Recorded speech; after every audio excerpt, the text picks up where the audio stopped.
I think most of us definitely do not what you just said. We don't do a thorough enough job of setting expectations. And you've said so many times on the show, conflict arises when expectations differ, Sure. And I had a coaching call, actually it was on my mastermind, that I had an agent ask, how can we handle inspection better with our own seller? Like, here it comes, here's the inspection, now I'm butting heads with my own client.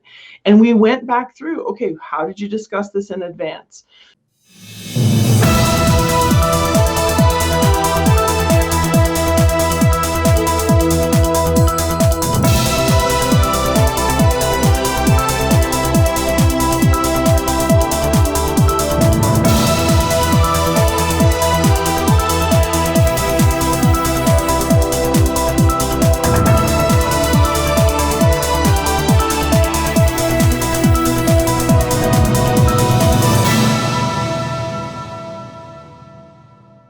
I'd like to welcome back to the show Coach Amy Lassen. Good morning, Amy. Good morning. It is always good to see you. Today, we're going to be talking about maximizing your value and educating the seller. And before we start that, I was reminding Eyerusalem a few minutes ago that today's the last day of the third quarter. Ooh. The fourth quarter begins tomorrow, and what a year it's been, right? I kind of divide this year into two, pre-COVID and COVID. There are trips that I took in January and February that feel like they were in a different year. Oh, totally for me. Yeah. I mean, there's places that I visited over the weekend, and my friend was like, yeah, we were here in January. And I'm like, no, we weren't. That was last year. And he's like pulling up photos from his phone. So anyway, I digress. It's been a very strange year. I hope everybody out there is staying healthy. Where do you want to start with our topic of the day, which again is maximizing your value and educating the seller? Well, I would love for you to clarify, because for me, educating the seller is vital for every possible reason. And it's not necessarily, in my perception, about maximizing value so much as making sure that things go extremely well. So to explain maximizing value. So I think that this comes right down to the listing presentation, right? And setting expectations with the seller. And I believe by doing that, you're maximizing your value and creating a transaction with less friction, if you will. Yes, right. Well, okay, I think most of us definitely do not what you just said.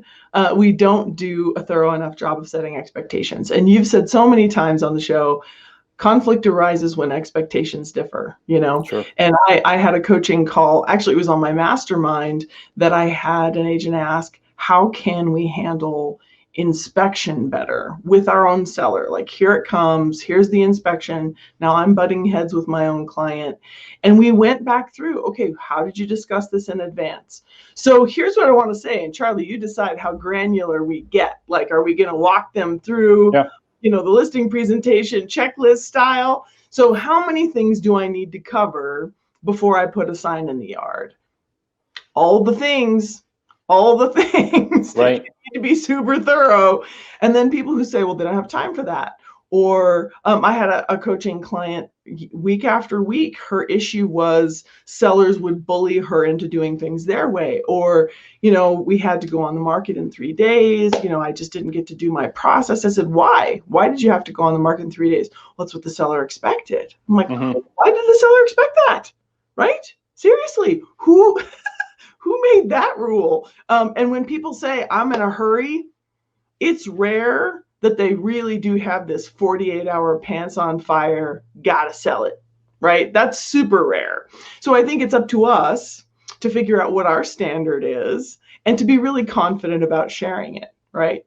So, it's kind of the Tom Ferry karate chop. Here's what I know, right? So be prepared to just really, really own the situation and explain your process. They're hiring you to do a job.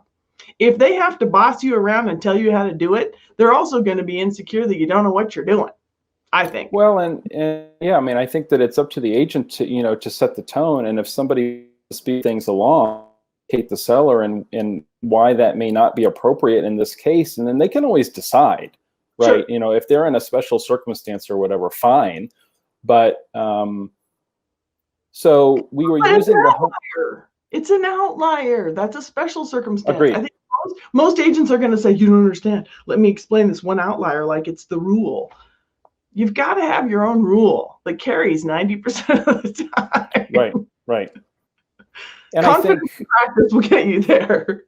Well, yeah, no, it's funny you say that, because I was just going to mention confidence. And the last mastermind that I did, we were talking a lot about confidence and the importance of confidence. And I think walking in with the confidence and a system gives a seller comfort. Yep. So absolutely. For the agent out there that says, I don't want to go, when do I go over, for an example, running the example that you and I were talking about a second ago, which is the home inspection, when would you talk about the expectations around the home inspection? Is that during the listing presentation, or is that before the home inspection? I would do it 3 times. I would do it at the listing presentation. I would do it when the contract comes in and they agree to sign the purchase contract. And then I would do it the week of inspection. And of course, it's not a complete repetition of the entire section, but you got to remind them, right? So as inspection as an example, and you may say, no, that's too much information. Okay, it's time for us to figure out a way to deliver the information they need to hear, right? So Charlie, you and I have talked about how fortunate RE/MAX Allegiance agents are that they have a beautiful pre-listing communication that they can send. So send your bragging on yourself, chest pounding piece well in advance of your appointment, right? Right. Get I'm awesome out of the way. Then when you're with them, whether it's on Zoom or in person, you definitely walk through the current market statistics, you walk through the comps, you walk through the very targeted marketing plan for their property. You also walk them through the home selling process. You don't assume that they know, and you don't say, but Amy, they've sold houses before. Well, they haven't sold them with you. Yes, they did. They sold a house with me 5 years ago. Okay, fine. Still, remind them, right? Are you an experienced agent because you listed and sold a house once? I'm the best agent in this town. I sold a house once. Right. No, it takes a long time to learn this skill, okay? So them having sold a house, even with you, once 5 years ago is not enough. So you walk them through the process. And boy, has COVID changed it. And not just COVID. COVID has changed things. The pace of the market has changed things. And those are actually separate. So I walk them through the marketing vision. I walk them through the current pace of the market. Then I walk them through how this is going to go. Here's how showings are handled. This is how it's going to be. Look, and you show them. And then this is how inspection will be handled. This is what might come up with appraisal. This is what we'll do if we have multiple offers. They may look like this. We may have this to consider. This is how we're going to handle it. I'm going to put it all on a spreadsheet and I'm going to show you your options. We may get some love letters. I'm not going to show you love letters and let me explain why, or whatever, right? You tell them this is how this gets handled. I was so fortunate, this most recent listing that I just closed, that we had the talk about what if it doesn't appraise. And I didn't honestly think that it wouldn't. I didn't. Okay. Because it's not that often. Agents love to talk about what if it doesn't appraise. And it usually does, right? A little bit of a drama queen. But what if, and I brought it up, and it didn't. Knife in the heart. It was so disappointing. But she handled it really, really well. We'd gotten $24,000 over my already escalated price, and we didn't get it. We got halfway between my pretty high asking price and the contract price. We got halfway. And she was pretty peaceful about it. She'd had the exact same thing happen on the place she was purchasing in Florida, and she got it. But we had talked about it well in advance. So that's what I would say right then and there. But part of that is with the example of inspection, show, don't tell. When you say, well, there's going to be inspection, there's going to be a lot, you got to think about it. All the talking isn't as persuasive as show them a copy of an inspection report. Say these things are 28 pages. Look, let me show you. Gosh, this is the electrical section alone. Dear heavens, look how much is here, right? And you can show them the picture. This is a 5-year-old home right? This is a beautiful, good condition home, and look at the laundry list of things they asked for, or whatever, or things that showed up on the report. You just start setting an expectation, because in this case, she was in a pretty high-end market, but she was also working in the suburbs, and she had a $350,000 seller who was just crossing his arms on his chest and refusing to repair anything. And it was a little too late to back up and educate him about, would you rather put it back on the market over 400 bucks? Would you? Right. So that's what I would say. I like that. I have some coaching. I've got some coaching clients that are making videos of each step of the transaction, and they are then sending those videos ahead of time. So home inspection time for the seller, you're sending them a video reminding them. This is not the first time that the topics come up, as you mentioned, but you're reminding them to expect during the home inspection, in 2 days or whatever. And you can turn that into a YouTube series that other people can come and find and think, wow, this agent really has their game, right? Has their game on. I love that. And I have, educated and encouraged that for quite a few years. And it's interesting. Yeah. I have one particular client who has done it faithfully, and he's super knowledgeable. I tease him because he's not good at self-promotion. And I call him, he's in my market. I call him when I have questions about real estate. I call my sister with contract questions. I call him about the actual properties, because man, does he know his stuff. And so I've teased him. I'm like, dude, you're hiding your light under a bushel. Create videos, right? So he finally pushed back on me. He said, I've been doing it. I've been faithful. He said, guess what? They don't watch them. I send them via BombBomb and I track. They don't watch them. Interesting. And I thought, let's think about this, because in this age of overwhelm, right? There's so much stuff in your Facebook feed. There's so much stuff in your inbox, we're overwhelmed with stuff all the time. Yep. Yes, do it. And yes, put it on your YouTube channel, but don't assume, hey, I sent them the one video. Wasn't that enough? Have the conversation. I would definitely have a checklist, tell them what you're going to cover it, go through it. That's another thing about setting expectations. When you have the listing presentation, tell them, we're going to take an hour to go through the vision that we're going to craft together, the strategy for getting your home sold the way you want it to be done. Don't let them be shocked that you have more to cover after 15 minutes. So the agent that says it takes me an hour to go through my marketing, the pricing, and my commission, do I then schedule another appointment to go through the process? Do I do it there? How do you do it?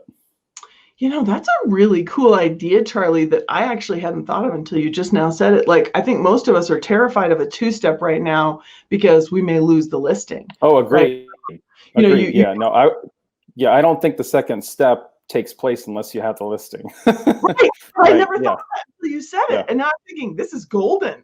Right? You get it signed, and then you say the next step is it's sort of our launch meeting. I love this idea so much. I can't believe it just happened live. A launch meeting. I like that. Yeah, that's good. Next, we have our launch meeting, and you walk it, because now they've got a little bit more brain space to handle it. Yep. Yeah, I'm writing that down. Right. No, that's good. Okay. Other thoughts on ways to maximize our value and educate our sellers? We're not, we knew this topic, but we're not sure how we were going to talk about the topic, right? And so we didn't get super granular today, but I do think that it starts with having a protocol, a system, a checklist, right? 100%. And, again, I think, that brings your confidence. The checklist is going to bring the seller comfort. Yep. Now, this real estate agent really knows what she's doing, right? Because, she's got a whole system for this thing, right? And, the launch meeting, we're going to go over all this stuff. It's going to be great. You're always going to, I'm always going to know what's next and to expect next. I think to be able to look somebody in the eye and tell them that is powerful, because most agents, they don't even bring it up, much less talk about it, right? It's not even mentioned. Right. Well, maybe we're being a little bouncy in this show because you and I have covered this topic so many times. And so we feel like we don't necessarily need to repeat ourselves, but let's repeat ourselves. You absolutely have to follow a standard protocol, right? You have an initial interview conversation that follows a form, right? You don't guess what you need to ask when they call you or you call them and you're saying, really, you're thinking you're selling your house? Really? Next month? Wow. Right. So what do you ask next? follow the form. It's on the allegianceway.com, right? So make sure you follow a standard seller intake form or whatever you want to call it, right? It's that initial seller interview. Then you send the pre-listing communication, whether it's a video, an email, some sort of attached presentation like Remax Allegiance has. And then you send the Google form that asks, how old is your furnace? And right. So absolutely step by step. And then you educate them about what to expect on the appointment, whether it's Zoom or in person. And I highly recommend Zoom, by the way. If those of you who are in areas, jurisdictions, or states, or maybe just with your own comfort level that being in person is fine with you, Zoom is a really wonderful way to do presentations. It's a really wonderful way to keep eyeballs on content. I have a coaching client who he says he'll never give it back. He's just become such a fan of the Zoom presentation. It really, really saves a lot of time and helps him keep eyeballs on the content. So I recommend it. But either way, make sure they understand. And I can say, I would probably say if I was going to be, I think it's hard to be on Zoom for an hour and a half. So I think an hour is fine. If you're going to be in person, definitely an hour and a half, because you got to walk through the property too. But Charlie, what if you were doing true distancing? What if you were listing this somewhat at distance and part of this Zoom meeting is them walking you through the house with their phone? Oh, back at the beginning of COVID, that was a thing. Yep. So yeah, you think about that timing. So I've been thinking recently, and I've been talking to some coaching clients about this, especially those that still want to do the two-step.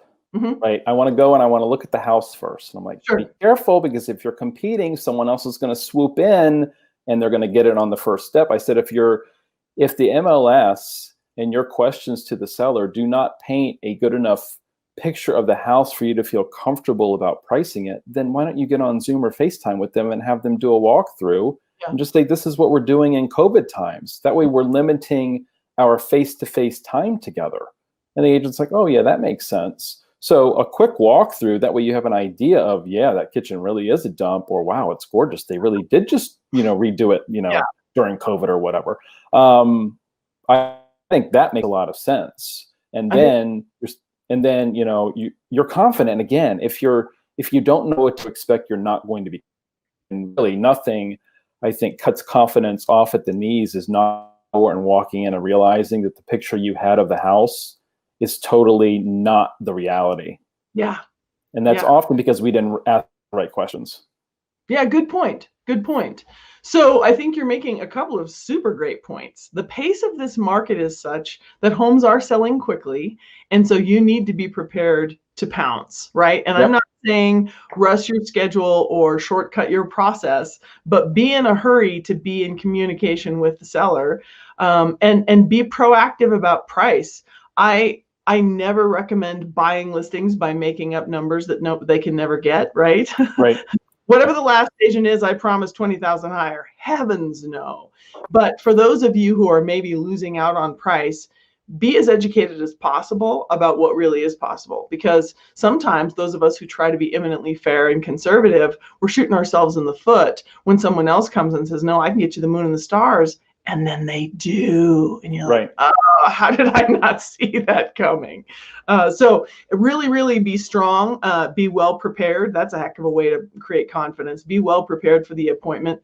I was thrilled to hear a high-end luxury agent talk about his process and how he spends easily 4 hours just preparing the presentation that he's going to do. And that's for high-end. But don't shortcut. Think about how much you're about to earn and how much time this is worth. And if you lose out, if you spend a crazy number of hours preparing for this listing and somehow you lose out to another agent, pat yourself on the back for sharpening your saw and being that much closer to dominating in your own market. So I think preparation will take you really, really far.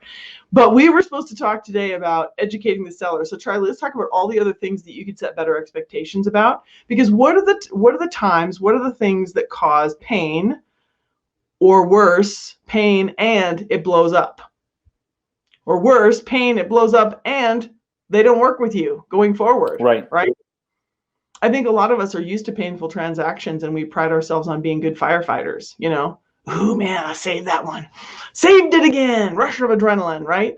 And the thing I tease the agents that I train about is you're the pyro, right? You're the idiot who started that fire, right? We could all do a way better job of managing the thing so that it doesn't blow up. right? I had one reason. So here's how you do it. I'll tell you, here's another thing. Always be adding to your checklist. Always be adding to your checklist. I showed up to a closing last week. Oh, this is the buyer though. Sorry. I'm going to finish the story, but it's a buyer story.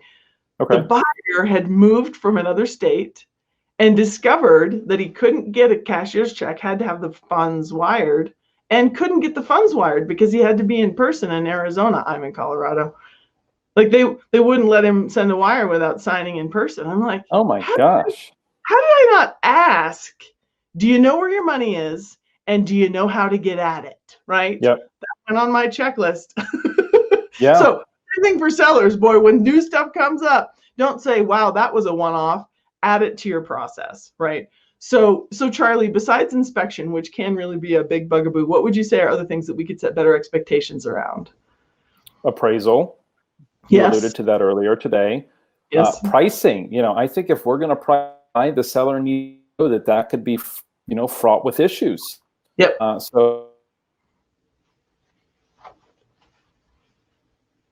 Uh-oh, I can't tell if we've lost Charlie. From my end, he's the buyer's loan, right? Next. Say that again. You were frozen for a second. I'm back. Okay, say that again. The buyer's mortgage, right? Yeah. Getting done on time, right? So we need to be in touch with the other agent to make sure that they are on track. We need to be in touch with the lender to make sure that they're on track. And that's something that a lot of agents used to be pretty lazy about. And if we're going to add anything to our checklist today, it needs to be in touch with the title company, the mortgage company, right? Because a lot of these appraisers are running behind and it's causing delays. Yep. So maybe, Charlie, with 2 minutes left and you kind of breaking up, maybe I'll be bossy and take over the time. Because yes, I think... please do. Thank you. So I think you're right.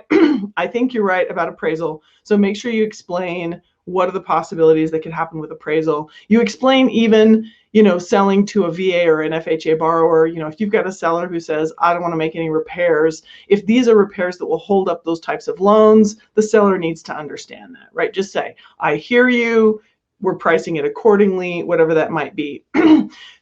Pad your net sheet. When you have a listing presentation, do a net sheet, show them every possible fee that could be on there. I pad mine with the possibility of paying for a home warranty, even though in this market that's kind of ridiculous. The seller really doesn't have to do that. But I say, here's a possibility. You could pay for a home warranty. And then I pad it with, say, $1,500 in repairs. And in Colorado, I say, your chances of having your radon come back from a test easily elevated is about 50%. So look, there's 900 right there. So I let them have an expectation that a certain amount of money will be going out the door. You walk with, dang it, I was on a roll and I forgot the other thing. So make sure that they have an expectation of just that would be a possibility, and then talk to them about how they would feel. Because waiting till they're already bent out of shape because something was wrong with the electrical panel or whatever. Well, I never had a problem with it. To have that conversation well in advance. The buyer is making an offer based on what they can see. And when the inspection comes back, there may be things that they didn't know. And they may ask for things just because they want to, or because they desperately have to because of their loan, or because they wouldn't be able to afford to move forward if you didn't make the repair for them, and walk them through all the scenarios so that it's not this simple yes, no, right? So I think, and not all sellers are stubborn, by the way, in case I'm being unflattering. Some sellers are stubborn, but I'd say most sellers are stubborn when they don't understand. And so do the best that you can to educate. I had one recently. His wife warned me. He's a super literal person and he just cannot be caught off guard. And we talked and he just said, I will not make repairs. And I thought, you're kidding, right? He hadn't maintained this house in 22 years he lived there. And the thing was falling down around him. I did the best that I could to educate him and I just prayed. But the thing that ended up happening was I talked, even though he said no every single time we discussed it, when it finally came time, it's like he was a little bit more prepared and he was very reasonable then. Not that everyone would be, but that's what I would say. Follow a standard checklist. We have checklists for you. Do a download on theallegianceway.com. Always follow a process. Always make it better over time. Don't assume the seller knows. Tell them. And then besides just telling, do the coaching style, ask questions and let them self-discover. Let them tell you what concerns they have about an inspection or whatever that might be.